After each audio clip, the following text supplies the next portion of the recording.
Hari ini Jumat 19 Desember 2025, tepat 77 tahun Amir Sarifuddin Harahap dieksekusi mati di tanggal 19 Desember 1949.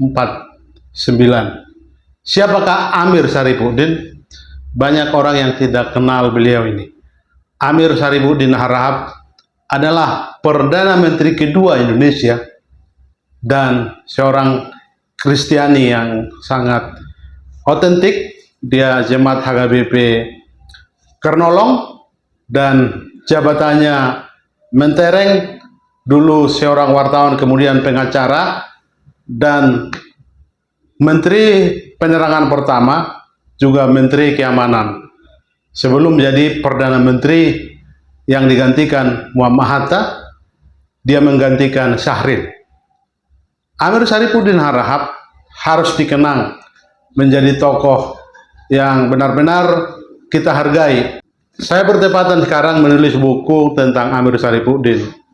Saya sudah berniat ini tahun 2026 harus terbit, karena memang sangat nihil atau sedikit literasi tentang Amir Sarifuddin Harahap ini.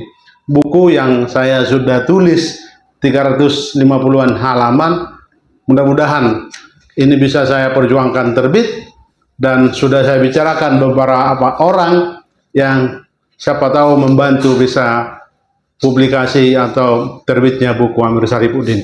Tidak ada kepentingan apapun. Secara pribadi kita hanya menghargai sosok pahlawan.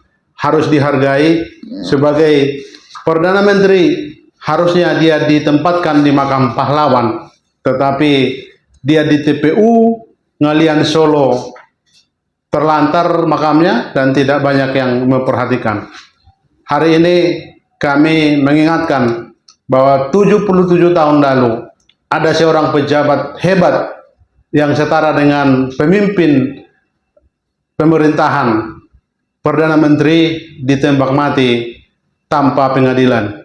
Itulah Amir Sarifuddin Harahap, harus dikenang.